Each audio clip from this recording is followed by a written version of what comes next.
Next, we're going to have Steve come up here, and we'll have another session with him, and then we'll be going through these books. So, Steve, why don't you come up here? Dear Father, we just pray for this time, Lord. Lord, just speak to us, God.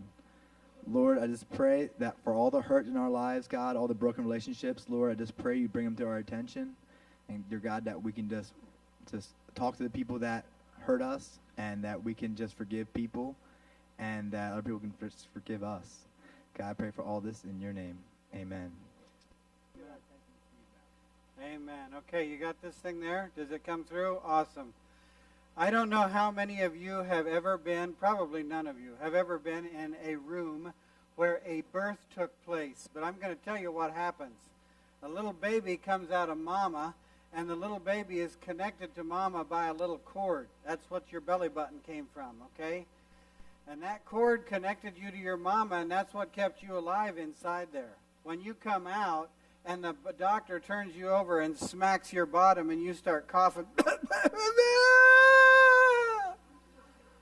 somewhere in there, they're going to take that cord, and they're going to pinch it, and they take a scissors and cut it off.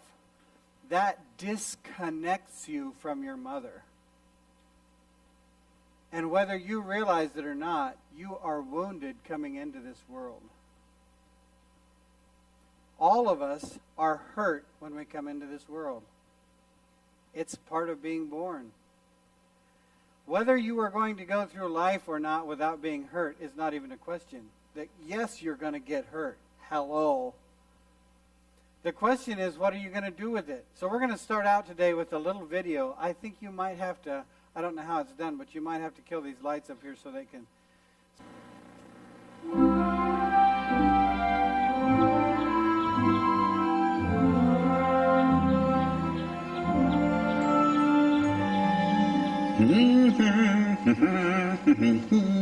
Oh, it's a beautiful day, Wormy. It sure is, Hermie. It's probably one of the nicest days I've ever seen.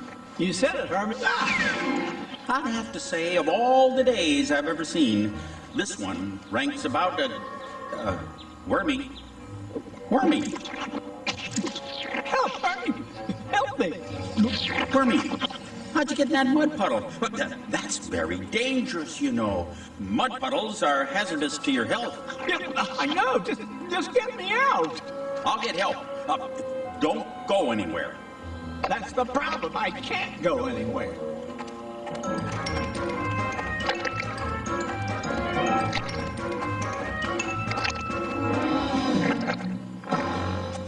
What happened to you?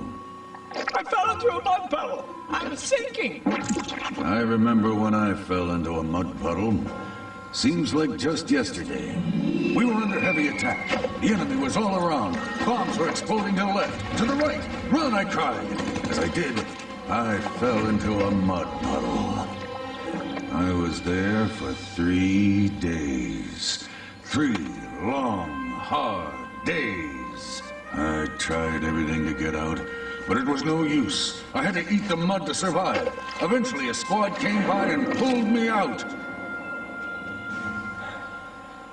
I was never the same after that day. Never the same. Never the same. Hey, wait a minute. What about? Oh, never mind. Oh, good. You're still here. Well, of course I brought a towel to clean you up when you get out. I don't need a towel. I need to get out. No towel? Some bugs are so ungrateful. Okay, don't move. I'll be right back. Army!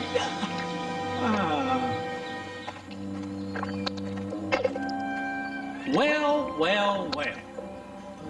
I hope you've learned your lesson. What? Falling into mud puddles. What kind of bug does such a thing? You should know better. But Messing up the garden with your ugly mud. I have a mind to take this up with the Insect Council. Good idea, Iggy. Let's file a petition. Better yet, an injunction. What's that? I have no idea. I just don't get it. Hey, Wormy, good news. I found some perfume to help you smell better when you get out. lilac.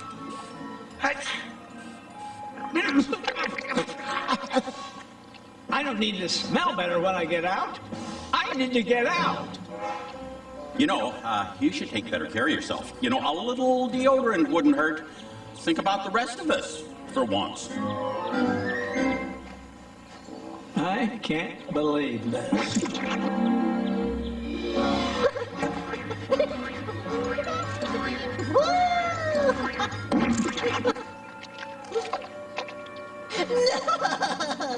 How could this happen? You've fallen into a mud puddle. Yes. At least somebody sees the seriousness of this situation. Perfectly good caterpillars like you shouldn't fall into mud puddles. Oh, why do bad things happen to good caterpillars? Oh, Wormy. I'll go pray for you. Bye. Thanks for your prayers, Freddy, but I need...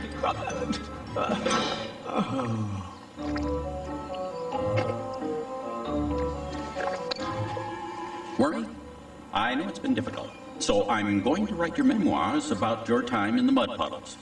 Let's start at the beginning. Tell me about your childhood.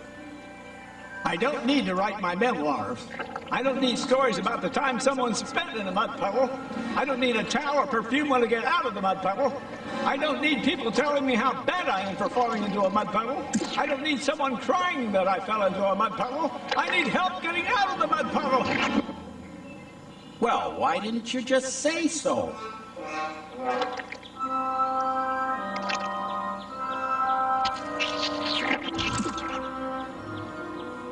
You see, Hermie, Proverbs 18:24 says, a real friend will be more loyal than a brother. What I really needed was someone to reach out and help me with my situation. You're right. That was well said. I'll remember that next time. Now let's finish our walk.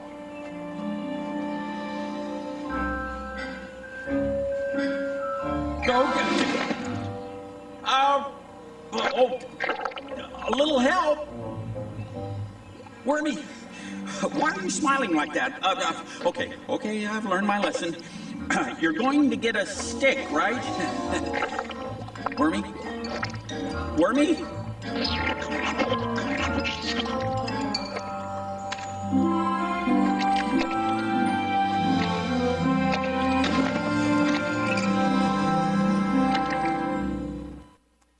All of us end up in a mud puddle once in a while, right? And that's why we all need help getting out. And I don't know what your groups were like last night in your cabins, but what I'm hoping happens in your groups is you go back with these books and you say, this part right here, he went over too fast. What does that mean? And eventually people start saying, well, this is going on in my life. And the rest of the people get around and they put their hand out and they help them out of the mud puddle, okay? Here's what happens. We have wounded hearts. We have wounds in our hearts that we do not understand. Now, yesterday we went through this a little bit. We went through it kind of fast. Let me get this thing out of the way so it's not in the middle of everybody's view that's over there on that side. Maybe I will. There you go. We are made, you are made, I am made, body and soul and spirit. It looks like this. This is the way you look. On the outside is your body. If we go past your body, the next thing that we come to is your soul, and in the middle is your spirit. Which one of those do you think matters the least? Which one of those matters the least? And which one do we usually spend the most time on? We spend the most time in our body. Why do we spend the most time on the part of us that we know matters the least? It's what people see. And because we live in a shallow world, most people just go by what they, and they do not look past what they see to the person that is actually inside. How many of you ever feel like nobody cares about what's going on inside of you? I do. I feel that way a lot. Okay. Your soul is made up of your mind and your will and your emotions. There's 3 parts in there to your soul. That is where the wounds stay. Now, we're going to get to that a little bit later, but in there, in that part that just lit up, the part that lights up and turns purple, that is what the Bible refers to as your heart. It is your inner man. It's where you feel things, okay? And a lot of times in our lives, there's a fruit growing in our life, some kind of a fruit growing in our life. Maybe somebody's addicted, or they're angry, or they're bitter, or they're no fun to be around, or they're sad, or they're depressed, or whatever it is. That's just an apple growing on a tree. If you want to make that apple go away, you pull it off. The tree's just going to grow another one. You're going to have to go down to the root. You're going to have to find the root of what is making that apple grow. If you don't do that, you're not going to understand what is going on in your life. Down inside of you, way down inside of you, is a person. There's a little girl down inside of you. You might get to be a big girl, but down inside of you is just a little girl. And I want to know what's going on with that little girl, because that little girl is more important than what I see out here will ever be. God wants you, He wants that little boy that's down inside of you to be healthy. Here's what happens. Our little inner man is jumping up and down and having a good time. See him smiling? He is smiling and having a big time. And all of a sudden, pain shows up in his life. Now, there's a lot of different ways that pain shows up in our life, but when we're just a little dipper and we're crawling around on the floor, and somebody comes along and they say, "No, that's my toy." And they take our toy away, and all of a sudden we say, "Meow," because we're feeling pain. We feel pain inside. For some of us, maybe our dad left and we never got to see him again. Maybe our mom is angry and she's doing something and she's screaming at you and saying, "Would you shut up, you stupid brat?" or whatever it is, but it brings pain into our life. When that pain, see how the pain shows up down there in the bottom? All of a sudden the pain starts to get deep. Watch the guy's grin. When the pain gets deep, the grin disappears. And the little person inside begins to hurt. And all of a sudden the pain gets so deep we say, "You know what? I'm going to drown in this pain. I'm going to die with all this pain that's in here. I'm going to die." And so we try and figure out, what am I going to do? Help! I'm drowning in the pain. And all of a sudden we have this brilliant idea. I know what I'm going to do. I will build a floor over the top of the pain, and I will pretend like it never happened.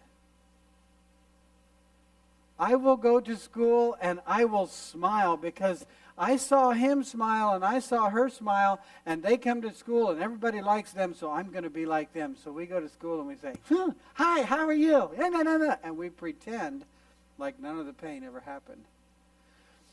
It seems like a good idea. We're smiling, we are having a big time, and then all of a sudden in school somebody disses us. And there is more pain, and we say, "Oops, what am I going to do now?" And all of a sudden, we have a brilliant idea. I know what I'll do with that. I will stuff it down. I'll just pretend like it didn't happen. And so we open this little door, and we start stuffing the pain down. Stuff, stuff, stuff. Happy days. Now we are happy again.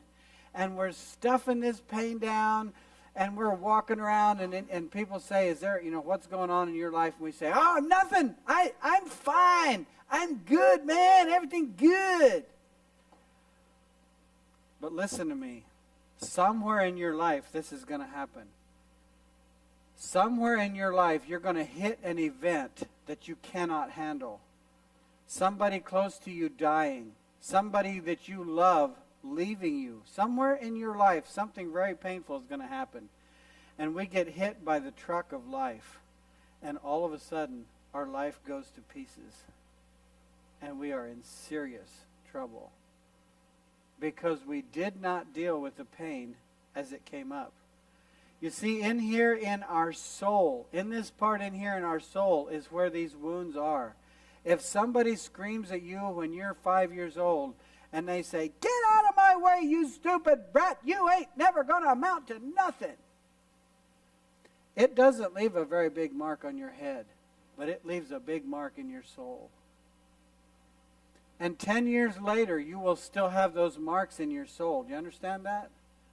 And 20 years later, people still have those marks in their soul. And pretty soon their soul is so full of those marks that they're not able to live life right because of the wounds that are in their soul. And that's why we talk about a wounded heart, because a wounded heart produces inside of us a stronghold that we don't understand, usually defended by some kind of a soldier called denial. And by the way, these strongholds are the things that produce addictions and problems. And we're going to be looking at that in our book here in a little bit. We have a thing called denial. Are you hurting? No, I'm not hurting. I'm fine. Well, hello. All of us are probably hurting some. But we don't recognize sometimes that we might be living with only one leg beside other people that have two legs. If there are things in our life that hurt us really bad, there's a good possibility that that something that hurt us left us with a limp, and we are trying to go through life with only one leg. Honestly, if you're living with only one of your parents, you're going through life with only one leg.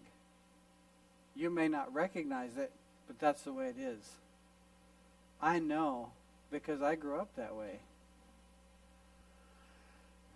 We try to fabricate ways to get through life. We try to come up with something that we can tape on so that we can keep up with other people. But there's still a woundedness there. And eventually the woundedness takes us to all kinds of other things, trying to cover up what we are feeling. And we end up bruised and broken and not able to talk about it. You see in that picture the girl's hands over her mouth? You know what that means? I can't talk about it. Do you see the pain in her eyes? And because of that pain and that bruisedness, people end up cutting and into all kinds of things because they're trying to get away from the pain that's on the inside. The Bible says the weapons of our warfare are not carnal, but mighty through God to the pulling down of strongholds, casting down imaginations, and every high thing that exalts itself against the knowledge of God, and bringing into captivity every thought to the obedience of Christ. Okay, you want to shift that back there to that other slide that I was asking for. Open your books there, and we're going to start on this thing of broken relationships. Introduction, we have just looked at how God is a relationship God. That is your first blank. God is a relationship God.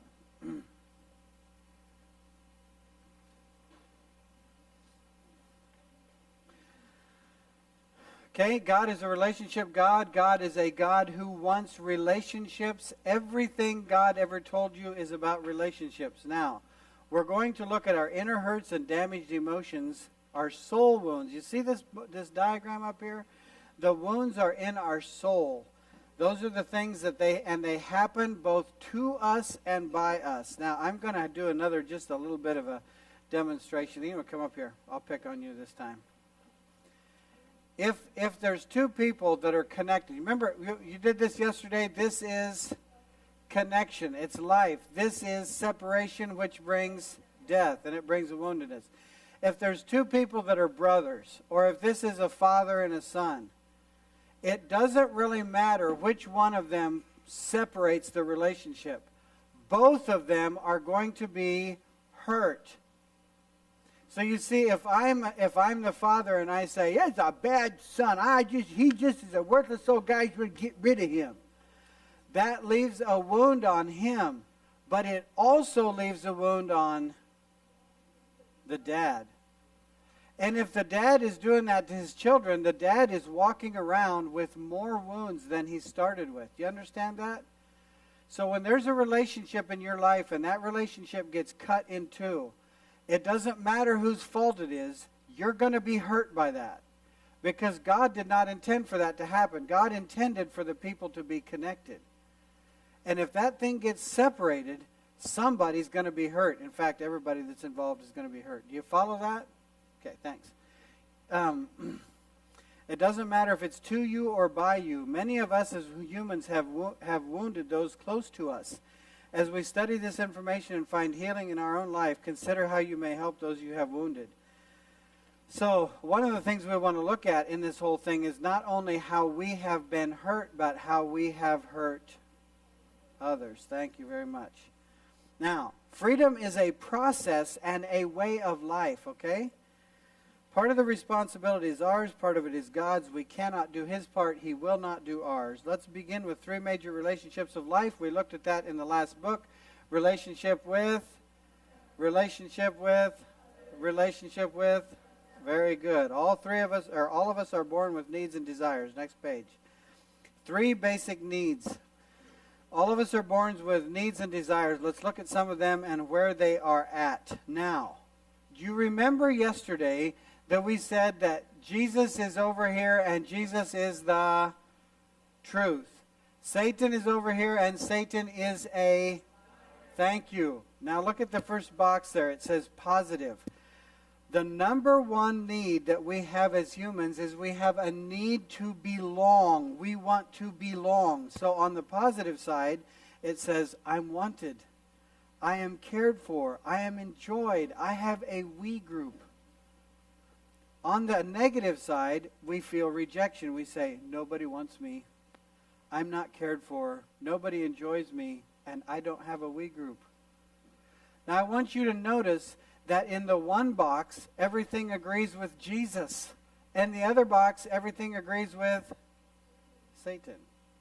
And see, agreement with Satan has to do with breaking relationships. You follow that? In your groups, when you guys go back to your cabins, I want you to go back to these pages, those of you that are cabin leaders, and I want you to have people go through here and circle what they feel. Because it's very important well, let's go down to the next one. To have worth, importance, I count, I am liked, I am right, I'm good and disciplined, or worthlessness, I don't count, I am not liked, I'm a big mistake, I'm bad and not disciplined. Yesterday I told you the story about what happened to me when I was 6 years old. My mom was killed in an accident, and it was way down in a foreign country. We did not have any of our family around. We didn't have any of our friends around.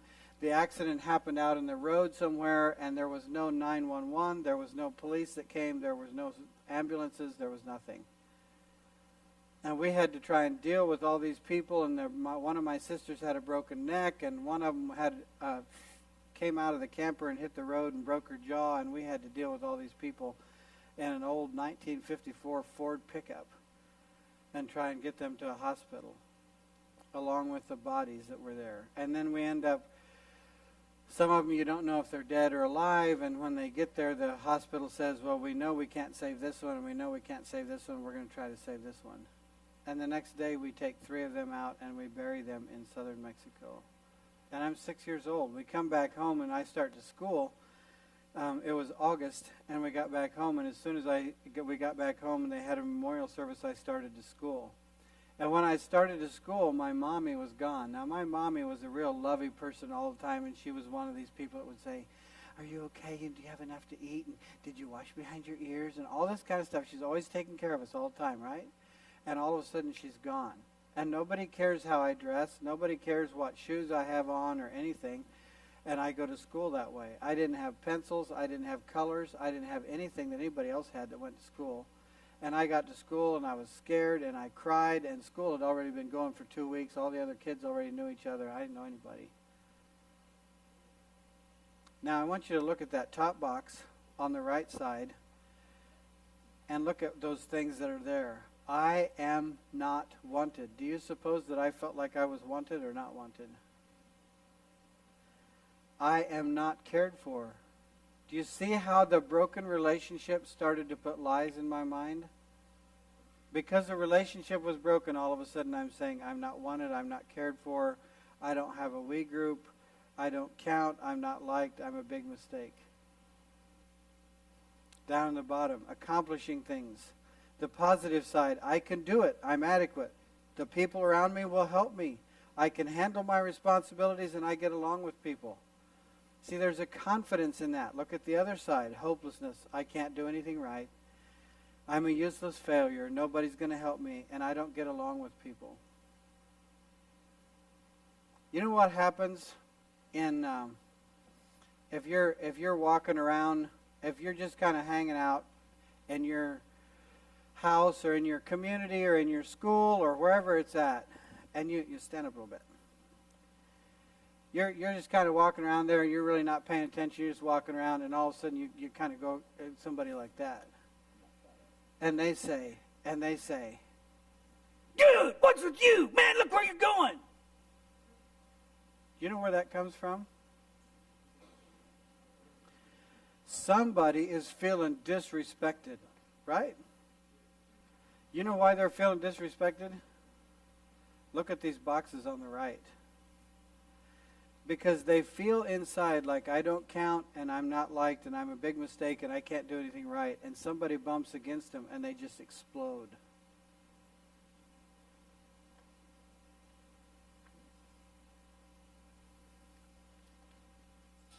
Go to the next page. Thanks for helping me out there, bud. When we are born, our body cries out immediately for milk. As soon as the baby's born, it started going, wah, wah. What does it want? It wants something to eat. Okay, so you give the baby something to eat. But what is the soul? See, you got a body and soul and spirit. What's the soul asking for? The soul wants to be accepted. So as soon as the baby was born, they would bring the baby over there to my wife. We have 5 children. They bring the baby over there to my wife, and she would hold the baby, and she holds it up to her breast, and she's feeding it. That the baby's getting milk. The body's getting milk, but she's talking to the baby, and she's like, "Oh, you are so precious." And she would count the toes and count the fingers and look at all the little parts, and she's sitting there talking to it. And what she's doing is communicating to the baby's soul, you are loved, you are accepted, and you are safe. And then I come over there and talk to the baby. And a lot of times with our children, they would actually stop nursing and they would look at me. Because there's something inside of the child that wants to hear Daddy's voice.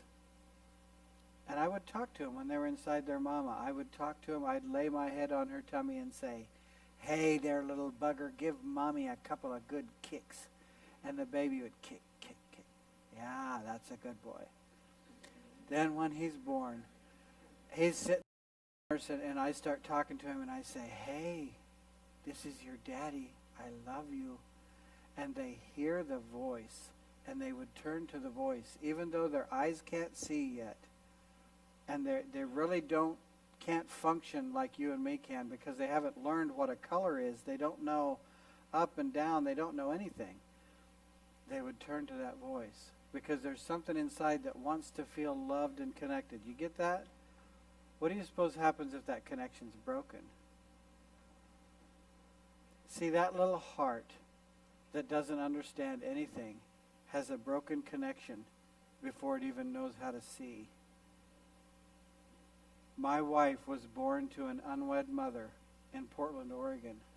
And as far as we know, she's never seen her dad once in her life. That connection was broken. And it just left a little hole in her heart. You understand that? And those things affect our life. Now, it is important that we understand. Let's go. Let me back up a little bit. Up there by that first blank on page 4, it says, "What happens if the body is fed and not the soul? It is important to realize that God made us this way. If these needs are not met, God's plan is being violated and bad things happen. It is important to understand that God made us this way." Listen, kids, I know that most of you in school are taught that you came from a monkey. And I'm here to tell you that that is not true. The God of heaven made man, and the God of heaven made you, and he did it intentionally. And when he decided who your mom was going to be and who your dad was going to be, he did it on purpose. And when he decided how tall you're going to be and whether your hair is going to be straight or curly, and he decided how big your nose is going to be and whether your ears are going to stick out or not, everything he did was on purpose. You were made by God. And I'm going to go one step farther. How many of you, I don't want you to say anything, I want you to raise your hand. How many of you like to be lied to? I do not like to be lied to.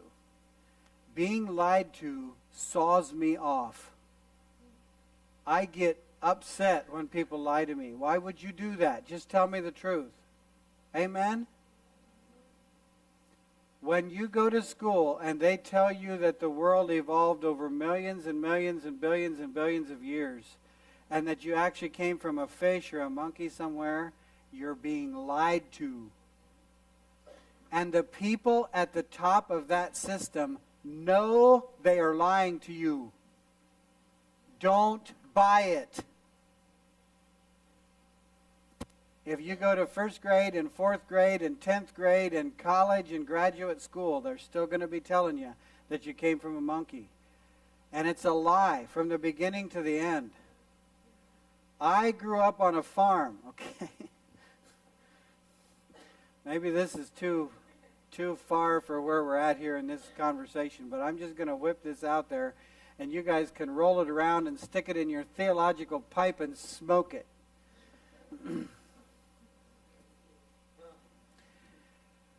Here is the deal. There is not a shred of evidence anywhere in science. There is not one shred of evidence that there can be an introduction of information into the genetic pool.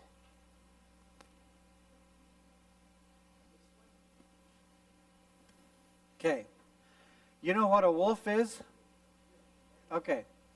You can take two wolves and you can breed them together, male and female. You can start breeding wolves. And you can say, I want white. And you can take the whitest puppies and breed them to the whitest puppies, and the whitest puppies, and the whitest puppies, and eventually you'll end up with something that's white. You can try to breed out the ones that have a certain kind of a face, or the certain kind of this or that, and you can take the information out of the wolf. And you can, over a period of a couple hundred years, if you keep doing this and doing this and doing this and doing this, you can end up with a poodle. What you cannot do is you cannot take two, and by the way, by the time you get to a poodle, there's no information left at all.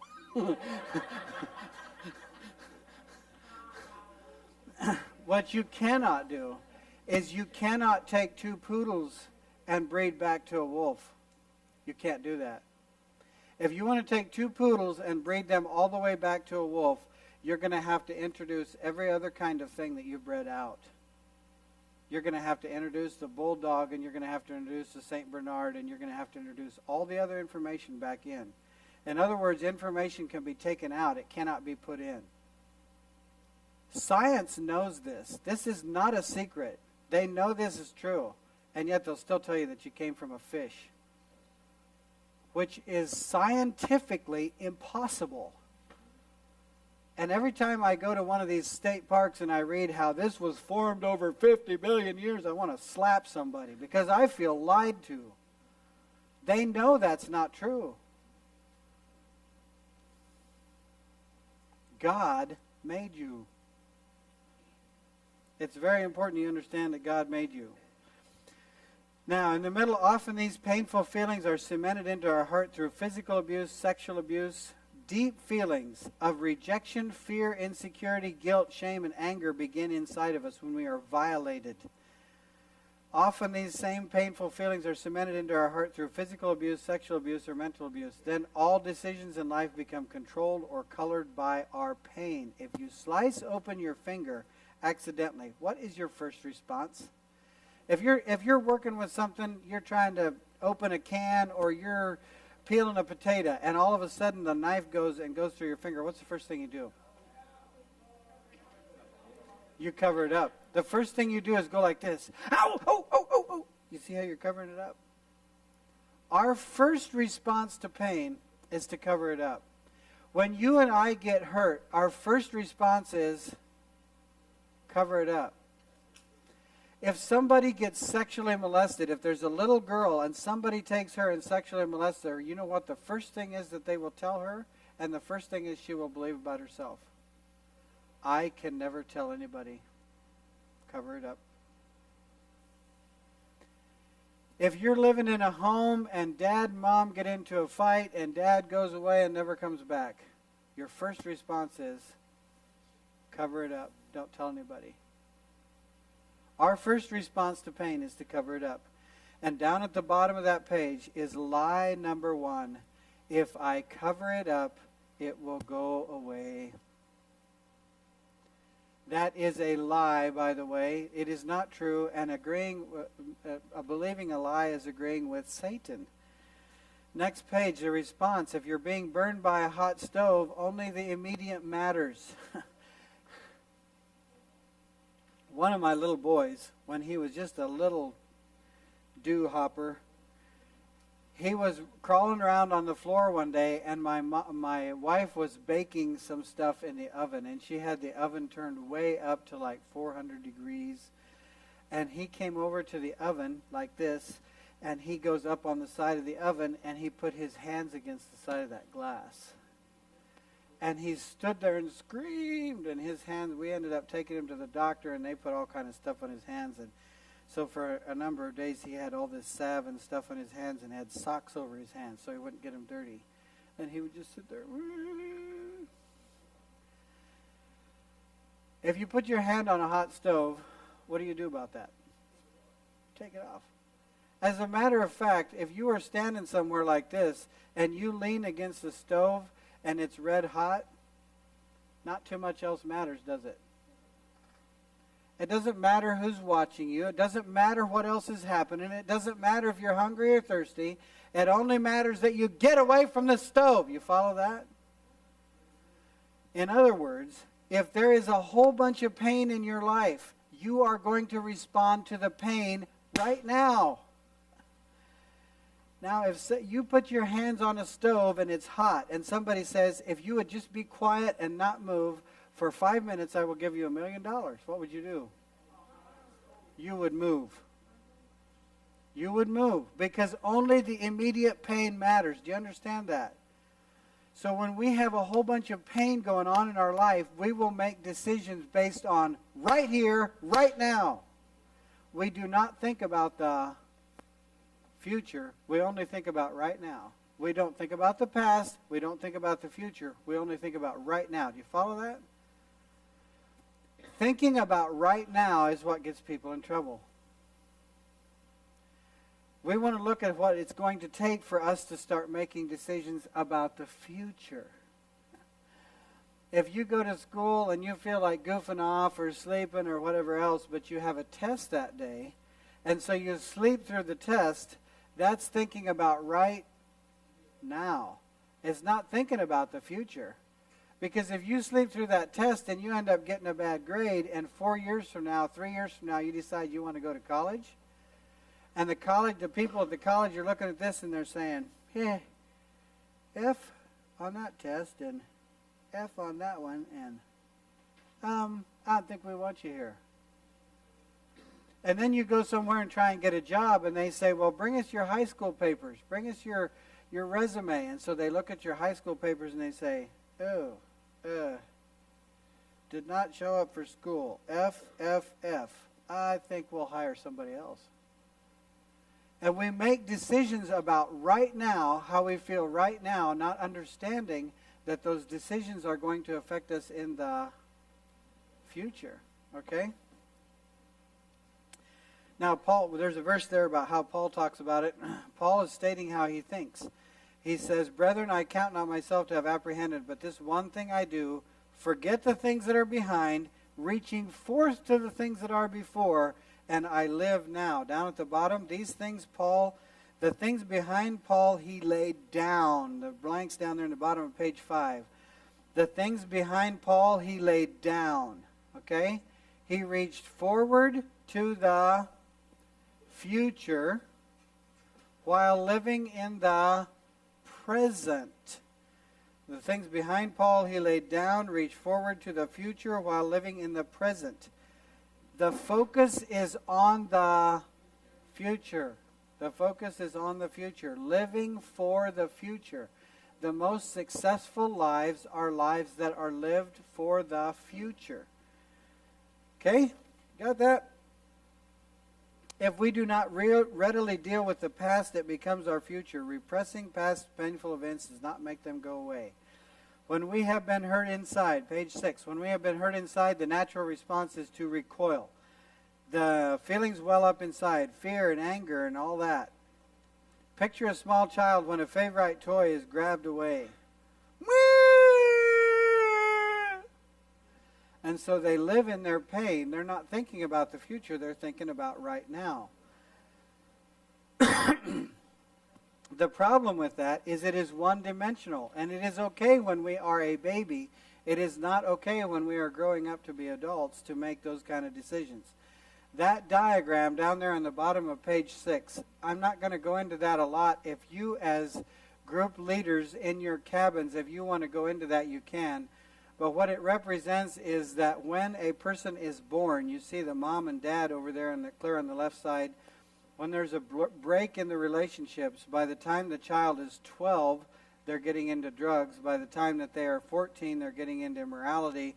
When they're 19, they have another broken relationship. They're getting into addictions and all that kind of stuff, which causes more pain and more broken relationships. And then they start getting in trouble with the law, which causes more pain and more broken relationships. And you see that arrow over there that is just headed down. It is a life that is headed down because it is only oriented around pain. So if you guys want to go into that in your cabins, you can. But in page 7, go over to page 7. Making pain-based decisions is one-dimensional thinking. It is looking no farther than the end of your nose. Not looking any farther than the end of your nose. Not thinking out there, just thinking about right now. Our dominant thought is, I want it and I want it. This causes us to repeat the same mistake. We repeat the same mistake over and over. This causes us to repeat the same mistake over and over. We cannot learn from the past or look at the future when we are one-dimensional, because we're only thinking about right now, just right now. We don't think about the past, we don't think about the future, we just think about right now. So that the second line should read like this. This causes us to repeat the same mistake over and over. We cannot learn from the past or look to the future when we are one-dimensional. Okay, review number 1. We are born with certain needs. We are born with certain needs. When these needs are ignored, we feel pain. This pain is a signal that something is out of whack or out of order. Something is wrong. Pain means that something is wrong. If I take a pen right now and I take it like this and I go and I have this hand here like this and I go, what happens? Ouch. What's he going to say? He's going to say ouch, because there's a signal that goes down here that says, up here in his head and says, hey, you have been violated. Something has violated your hand. Something has pierced your hand. You understand that? Well, when there's relationships that are broken inside of us, there's something that shoots in our brain and says, you have been violated. There has been pain brought into your life. Something's out of order. Number 3, the 3 basic emotional needs we are looking at: the need to belong, the need to belong,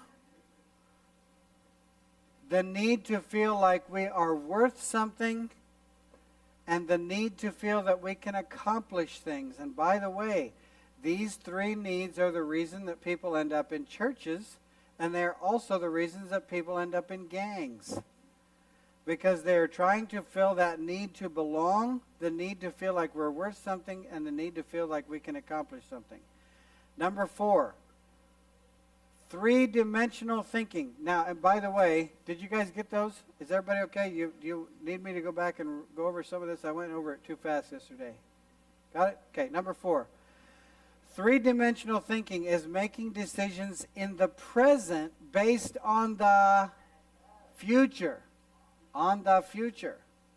You want to make decisions today based on what's going to happen 5 years from now or 10 years from now. Okay? not the past. So it should say present, future, past. One-dimensional thinking is making decisions only for the immediate feeling. Give some examples you see of this in today's world. Anybody think of any example you see of it in today's world? I'll give you one.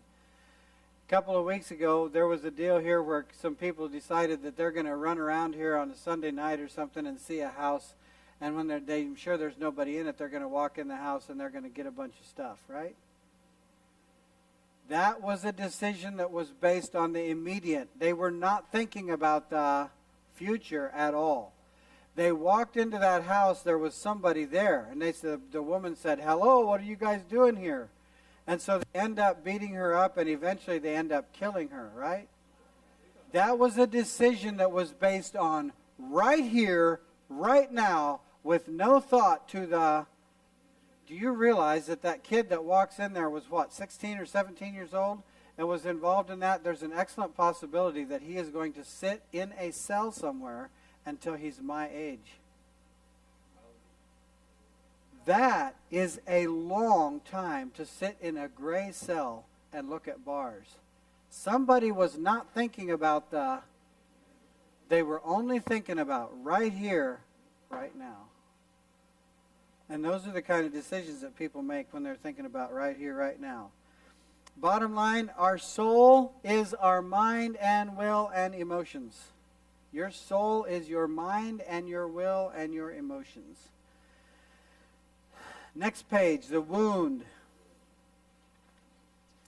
Emotions. Your soul is your mind and will and emotions. Next page, the wound. We are born into relationships. The breaks in these relationships occur when needs are not met or things are said and done that wound us. Feeling rejected or abandoned is a major break or wound, even in a very small baby. Any kind of abuse or neglect, mental, physical, emotional, or sexual, causes a break in a relationship and leaves a wound. I'm going to tell you a little bit more of a story. When my wife was born, she had to an unwed mother in Portland, Oregon. Her mom tried to take care of her and tried to make her feel accepted for a little bit. And then her grandma said to her mom, "You are going to get rid of this baby or I'm going to throw you out of the house." So she put the baby up for adoption, which was my wife. Well, my wife was adopted into a nice home where they had a good mom and a good dad, and there was 4 brothers and sisters, and everybody just loved on this little baby. They had this little red-headed baby, and it was so much fun. And they all loved on her. But there was a broken relationship. She had been separated from her mommy. And even though the people that were there loved her and they cared about her and they tried to take care of her, when she got to be about 13 or 14 years old, she looked at her mom and she said, "My mom hates me." Wasn't true. She said, "My mom doesn't care about me." Wasn't true. But there was a broken relationship from way back there before she could remember, and it was still affecting her. And so she said, "My mom doesn't care about how I feel," which was not true.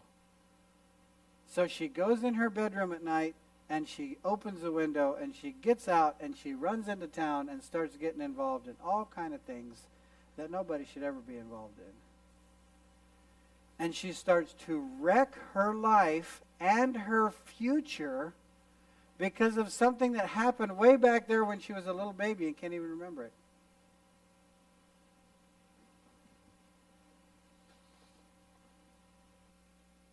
A parent leaving a divorce or an adoption leaves a child with a stronghold of rejection, which is the next book we're going to go through tonight. Even the new family or parent, even though if they love them, he still feels separated. Now, there's a foolish old saying around that says, "Sticks and stones may hurt my bones, but words can never hurt me." That's baloney. Because it is words that leave those marks in our soul. It is words that leave those marks in our soul. And guys, I want to tell you something. In the last 15 years, I have done a lot of work and a lot of teaching inside of institutions and prisons all over this country.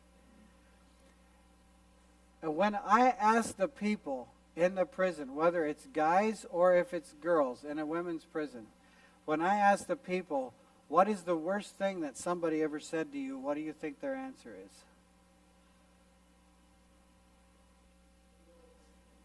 It's almost always the same.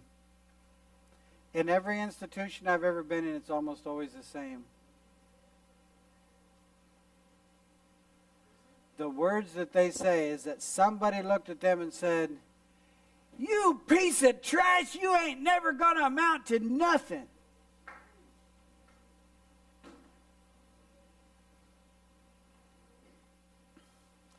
And those are words that enter into the soul and wound the soul. And when people hear those words, it is a hurt. It's an ouchie. And the first thing they do is cover it up. And so we hear somebody say, "You're never going to amount to anything."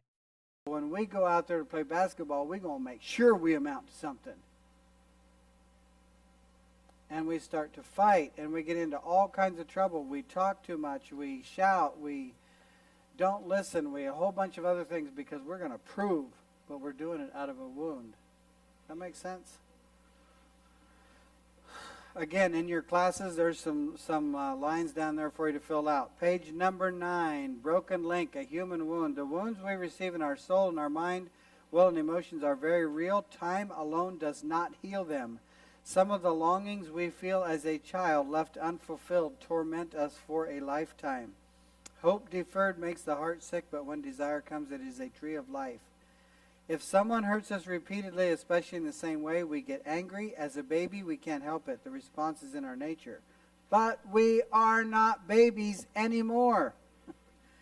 So you see those circles up there? The first one is a relationship break, and that produces pain, and the pain produces anger. Down at the bottom of the page, you can either have an active anger or a passive anger. An active anger turns into violence, cursing, fits of rage, retaliation, murder, and fights.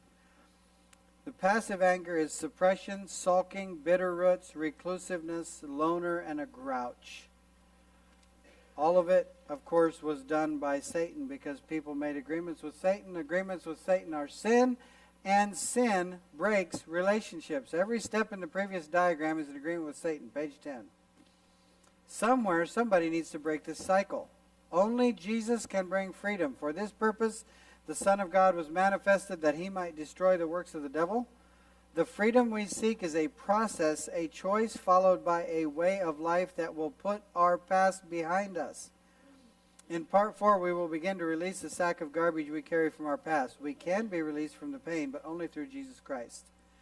And then there's a whole bunch of blanks down there at the bottom, and it says, begin by listing people who have severely hurt you in your life. Now, we're not necessarily going to do that in here. That's going to be part of your cabin time. I want you to write down the names of people in that list that have hurt you in your life. Who has really hurt you in your life? Now, page 11. A hungry child crawling on the floor will put almost anything, dirt, bugs, gum wrappers, anything in their mouth. We used to have trouble with these little bugs called box elder bugs, and they would crawl in our house and across the floor, and our children would crawl after them on the floor and catch him and put him in their mouth. Then they would come out in their diapers. Okay, they'll put anything in their mouth they can find.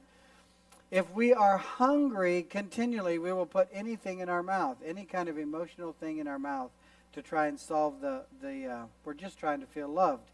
So people try overachievement. They try performance, seeking attention, self-acceptance, loud, excessive talking, overprotectiveness, being untrusting, chemical dependence, sexual addiction, false image building, overeating, all kinds of things that people try to fill the need inside to feel loved.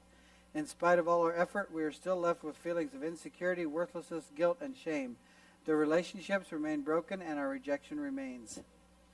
Our healing begins at conversion. Jesus said, "Come unto me, all ye that labor and are heavy laden, and I will give you rest." I will give you rest. That is the first blank. I will give you rest.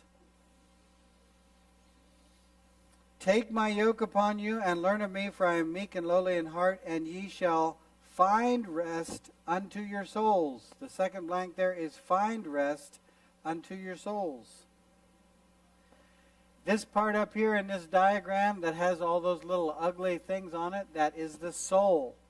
That's where Jesus said, I'm going to bring you rest unto your souls. So find rest unto your souls. Okay? Next page.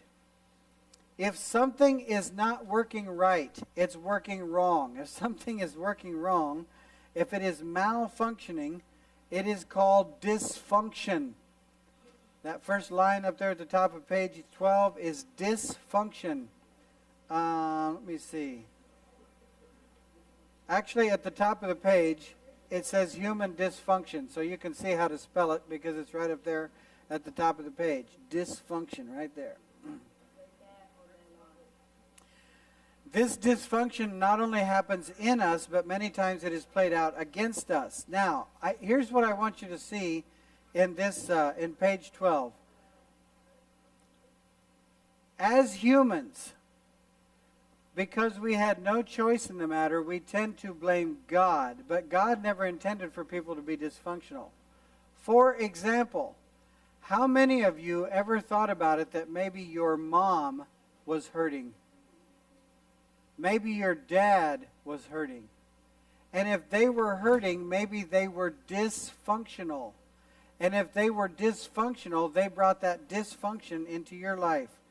The mother's so wounded she neglects the child even physically. This child grows up feeling, and there's a whole list of blanks there again that you can fill out in your cabin. What does a person feel when they grow up in a dysfunctional family? Okay, now I'm going to go through, I want you to skip page 13 and 14 and go to page 15. Look at that picture.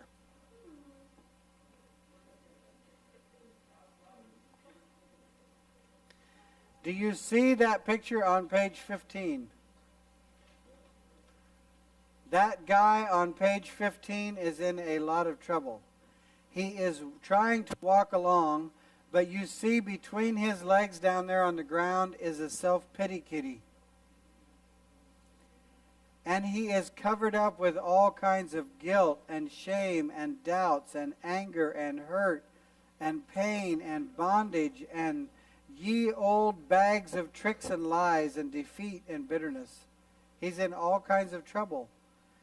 And some of those things come because of relationships in his life that were broken. And if you turn the page, you will see the same man. After he comes to the cross and he lets go of those things. Now, go back to page 13.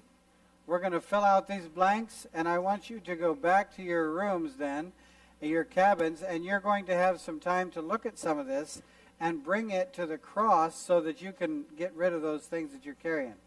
Page 13, damaged emotions and emotional needs are issues of the soul. They are issues of the soul. These wounds affect our life. Right here is the soul. This thing right here, the mind and will and emotions, this is part of the soul. And the damaged part is in here in the soul. You can't see it when you look at somebody, but the damages are in their soul. Number 2, major breaks in relationships cause major wounds. Major breaks in relationships cause major wounds. Major breaks in relationships cause major wounds. How many of you guys like football? Do you realize and understand when a person is in, one of my boys played football for a while when he was 12, and he hated it. He absolutely hated everything about it. Because when they would go to the football game, the coaches would try to make them angry. You know why they tried to make them angry? So they'd hit harder. They'll play harder and they'll hit harder if they're angry. That works at 12 years old. It might work in high school. When you get to college, it's not working. Here's the thing. By the time that you get to an upper level of football, you will not be successful if you have too many of these. Next, whatever it is, on the 12th, I don't know what day that is, they're going to play, two teams are going to play for the national championship in college football. One of them is Oregon, and the other one is Ohio State. Do you know what Ohio State does in their football program? This is in the football program at Ohio State. They have an intentional thing going on inside of the college at Ohio State where they try to get people to work with these things.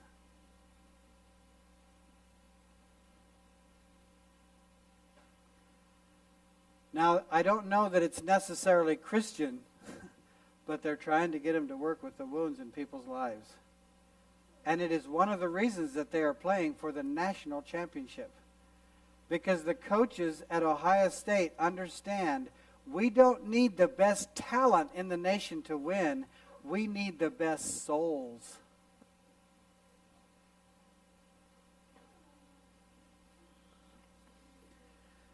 Okay, number 3. Agreement with Satan breaks down relationships. Agreement with Satan breaks down relationships. Number 4, the opposite of an agreement with Satan is agreeing with God. The opposite of agreement with Satan is agreeing with God. Only Jesus Christ brings freedom. Only Jesus Christ is truly going to bring freedom. Number 5, our healing begins at conversion. Our healing begins at conversion. When we get born again, when we are converted, that is when our healing is going to begin. Our healing begins at conversion. This is the first step to reconnect with God. First step is to reconnect with God. Jesus said He will give us rest, and also that we will be able to find rest unto our soul. He's going to give us rest in our spirit, and we'll be able to find rest into our soul. Okay, when something is not functioning the way God made it to, number 6, when something is functioning the way God made it, not functioning the way God made it to, we call it dysfunction. It is dysfunctional. Dysfunction. Another word for this is unrighteousness. Many of us grew up in dysfunctional homes because of the wounds or the pain or wounds, you can put either one of those words in that line, our parents had. Many of us grew up in dysfunctional homes because of the pain or the wounds our parents had. Let's look at what we feel from dysfunction. We long for trust, but we feel what? Betrayed. It's a good word. We long for value, but we feel worthless. We feel worthless. We long for freedom, but we feel chained or bound. This guilt and shame and fear is insecurity. It feels so wrong, and we respond in, I suppose you could put just about anything you want in that line. Probably anger.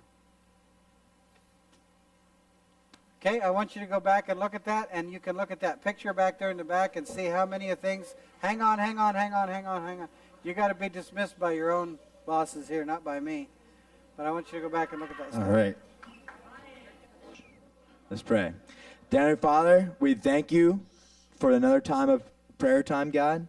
God, I just pray it can be a great time that we can just be with our youth and be with the other cabin leaders and everything, God. I just pray that we can just grow together, Lord, and that we can just work through some hurts. Pray for all this in your name. Amen. All right, you guys are dismissed then.